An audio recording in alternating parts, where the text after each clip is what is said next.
Mabo, mabo, mabo nyame bofwe mabo. Media sumjena mabo, mabo. Media sumjena mabo, mabo. My name is Benjamin Akaku. I'm about to share my blunt thoughts with you this morning. But when I sing the song I did, for those of you who don't understand tree, it's because I come in peace with a little bit of violence, like we say here. Peace to the masses, violence or violence, if you like, to whom the cap fit. This morning I've titled my blunt thoughts, Barefaced Thievery, Brazen Arrogance, and the Crisis of Leadership, the beginning of the end. Permit me to start, Ghana for, by reflecting on some of what Professor P.L.O. Lumumba, a renowned lawyer and activist, has been sharing with us in recent times as he spoke about our former president, may so rest in peace, John Evans Atta Mills. He said, we are celebrating President Atta Mills because he taught us that it is not how long you serve, but how well you serve that matters. Some people today are talking about breaking the 8. To do what, exactly? More damage to us as a people? What they couldn't do in 8 years, will they now somehow have the magic wand to wave to work miracles on the back of an IMF program? Will they? Again, PLO Lumumba says, African leaders are arrogant and corrupt, unlike Professor Mills, who can be remembered for his short but good service. Good service, not the sheer arrogance and power drunkenness that we've seen this administration display, right from Mr. President down to even DCEs. That is not the way to go. Mr. President slammed the chief for asking, for a free SHS facility. He slammed another chief with a medical condition for not standing up during the singing of the national anthem. When his daughter did it, that was very okay. As for that insidiously arrogant DCE who wanted to send a police officer to Enchi for merely doing his job, the least said about him, the better. This state of affairs makes one thing very clear. There is a different set of standards or laws for the political class or the political elite, and a distinct one for the masses, you and me. That is why some anti-graft crusaders have insisted, especially on the back of the glaring integrity painting acceptance letter to Cecilia Abnadaper's resignation, that nothing will come of all these so-called investigations into whatever she may have done. Which is what brings me now to my slides. And I'll play 2 videos for you today. But let's hasten slowly. Let's go slowly. $1 million, the Cecilia Dapa theft saga. Let's go into the details. $1 million plus what? 300,000 euros. Let's go to the next slide, please. Okay, so we'll quickly get there. 300,000 euros. Next slide. Then again, Ghana cedis, 350,000. Next slide. Then 6 pieces of assorted kente cloth, if you like, at the cost of 90,000 Ghana cedis. Next slide. Then, the suits as well for her husband. 6 sets of men's suits valued at some $3,000 each. Let's go to the next slide. But there's more. Assorted clothes worth about 95,000 Ghana cedis. Some people in this country will not even see 95,000 Ghana cedis before they die. That is just someone's, that is part of her wardrobe. What was stolen, not what is left. Next slide. And then again, assorted handbags, $35,000 worth. It's not to say that people don't do this, but when you're a politically exposed person, when you're in office, the dynamics are different. Yeah, the benchmark is higher. Next slide, but that's not all. There's also jewelry. Assorted perfumes, there's $1,400. And all right, Cecilia, Auntie Cecilia, it'll be okay. Let's go to the next one. There's jewelry as well. $95,000 worth of jewelry. All into thin air. Thanks to those staff at home who decided pilfering was the way to go. Let's go to the next slide. Now, $1 million, what can it do? It can fill a table, but there's more it can do in terms of our national dynamics. Come with me. You'll find out what $1 million can do and how serious the situation is, why we need to get to the bottom of this matter.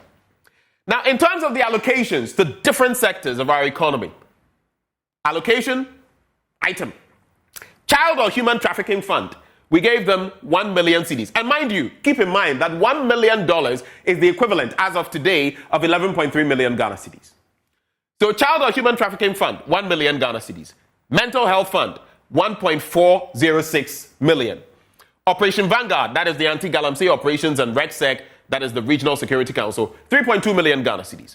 The Green Ghana Project, 2.5 million. Cybersecurity Authority, 1.7 million. Cybersecurity Domestic Violence, 1 million. Actually, if you add all of these together, you get 10.86 million Ghana cedis. It is still less than the $1 million that was stolen from Cecilia Dapa in terms of value, because then we would have 431,480 cedis left. That is what $1 million is. This is what it means. But let me break it down even further. In the lives of ordinary Joes, Ama, Kofi, Ama, Ya, Kweku, this is what it means. Let's go to the next slide. This is what it means. A senior university lecturer who earns about 10,000 Ghana cedis a month needs to work for 1,180 months or 94 years to get $1 million. 94 years. A junior university lecturer who earns about 5,000 cedis a month needs to work for 188 years to get 1 million. A graduate teacher at secondary or basic school who earns about 3,000 Ghana cedis a month needs to work for 313 years to get $1 million. A diploma teacher who earns about 2,500 a month needs to work for 377 years to arrive at $1 million. A junior medical doctor who earns about 10,000 Ghana cedis a month needs to work for 94 years. Let's go to the next slide to get $1 million. A senior nurse or midwife who earns about 8,000 a month needs to work for 118 years. A well-paid journalist in Ghana who earns about 12,000, that's even on the high side. We know what it is. About 12,000 a month needs to work for 78 years. By that time, no go. To make $1 million. $1 million can buy 240 taxi cabs. 240. $1 million can build 14 6-unit classroom blocks to reduce schools under trees in our rural areas. 14 6-unit blocks, school blocks. Look at how many schools we have under trees. Now, the interesting part for me, Cecilia Dapa's monthly salary as a minister, we checked everything, okay, is around 30,206 Ghana cedis. And that is per the Professor Ya Ntiamwa Beidu emolument report, 2017 to 2021. So we sourced it from there. 30,206 Ghana cedis. She needs to work for 31 years to get $1 million. How long was she at post again? Okay. Next slide. Now, before I get into this, I want you to watch this video up next. It shows Cecilia Dapa in Parliament when there was the probe about COVID-19 funding and how much had gone to the Sanitation and Water Resources Ministry when she was still minister. These were her responses. Pay attention. Mr. Chairman, the component for my ministry is $43 million. And I think I spoke about it earlier. That is to take care of the Odo Basin, to clean it up and to cap the heaps of waste that we see around the basin. Thank you, Mr. Chairman.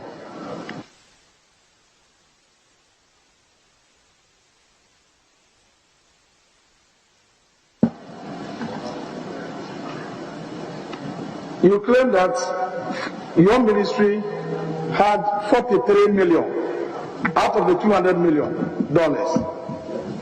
How was that 43 million applied? Mr. Chairman, I have given the components out is to cap about 5 heaps around Tantan and then the Odo Basin.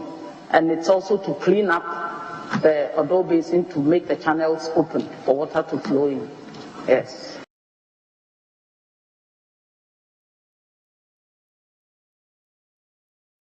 Were you satisfied with those answers from Cecilia Abena Dapa? Were you satisfied?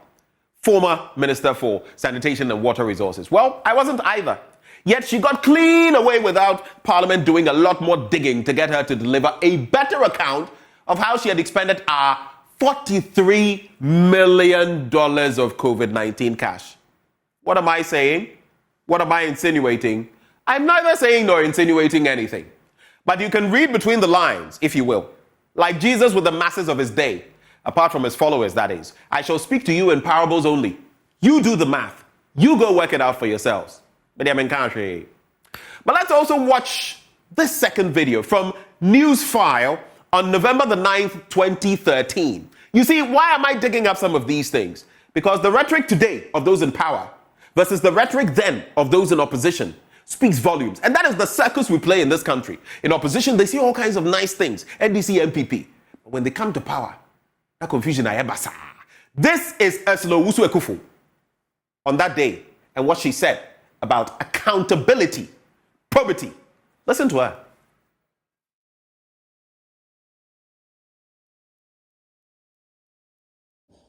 Talk about making money. Do you think that there's a need to investigate that? You think that's necessary? Absolutely. I think that for starters, and I've said that in other words, we need to start with a lifestyle audit. We need to start with a lifestyle audit of our people in positions of authority. You heard President Mills saying that if SEPS officials are able to build a house in 3 years, then it means they're corrupt. What about government officials, whose only official source of income is their salary, acquiring property in 3-4 years? Isn't that worth investigating? But the thing that Professor Mills spoke about, and God bless his soul, we know them, we just play ostrich, don't we? That is why I'm saying that we shouldn't just pay lip service to it and say things that we want people to hear. But we should move beyond that and start with a lifestyle audit of our people in positions of authority. Oh, you are? And you're going to you. Wano, okay. Ursula Owusu Ekufo, I agree to you this morning. As I wrap, that is why we need the Conduct of Public Officers law. This bill is on our books. The bill, when passed into law, would prevent the issue of public officers having unexplained wealth with the laws of the country seemingly impotent in dealing with it. That's, Occupy Ghana and recently what they've been pushing for. The approval of the bill has been stalled by Cabinet. Let's get to the next slide. By Cabinet. By Cabinet. Why? We need that law. We do. And just to wrap up the conversation, as we talk about money matters and all of that, even now, if you look at the state of our debt, look, over the last few, this is how I'll wrap, and then next slide, our public debt has increased by 20.3% in terms of billions of Ghana cedis on the back of the latest Bank of Ghana dynamic. So from December 2022, 473.2 billion, now it is at 569.3 billion. That's our current debt. An increment of 96.1 billion Ghana cedis, 20.3% increment. That is where we find ourselves as a country. While some people are keeping cash cool in their houses, we are going to pay the debt who haven't benefited. Next slide. Now, in terms of how much this means, look, the Ghana Jollof Index, I found this interesting. The cost of cooking jollof has increased. Yeah. So in January 2023, you would have spent 277.75 cedis. In February, it was at 286. March, 280. It fell. April, 277. Now, if you're cooking for a family of 5, a household of 5, you would spend 317 cedis, 50 pesos. Basically. A day. Common jollof rice we go chop. Hey!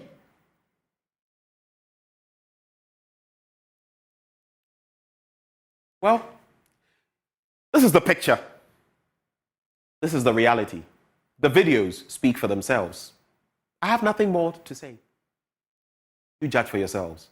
My name is Benjamin Akakpo. These are my blunt thoughts that I've shared with you this morning. Go and reflect on them. I pray for Ghana. I pray for our motherland. May God bless our country and make her great and strong.